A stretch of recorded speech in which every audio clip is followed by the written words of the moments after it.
প্রাক্তন মুখ্যমন্ত্রী মমতা বন্দ্যোপাধ্যায় পেনশন না পাওয়া এবং বইয়ে রয়্যালিটি আটকে থাকা সংক্রান্ত মন্তব্যকে কেন্দ্র করে রাজ্য রাজনীতিতে শুরু হয়েছে নতুন বিতর্ক। তৃণমূল সুপ্রিমোর অভিযোগকে চরম কটাক্ষে বিঁধলেন বহরমপুরে প্রাক্তন কংগ্রেসের সাংসদ অধীর রঞ্জন চৌধুরী। এখন আর দিদির ছবির দর নেই, কবিতা শোনার লোক নেই বলেছেন অধীর রঞ্জন চৌধুরী। শোনাবো সেই মন্তব্য।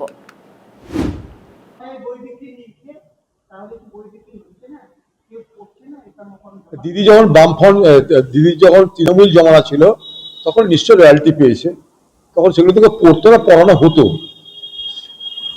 গলা দিয়ে যেমন তিতো ঢালতে হয় ছোটদের, ওরকম পড়ানো হতো।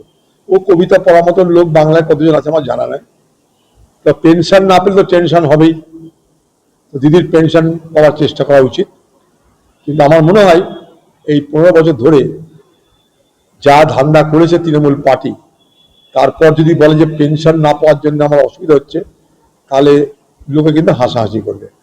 অতএব আপনি টেনশন করেন না, ওরকম পেনশন কত দিয়ে যাবে আপনাকে।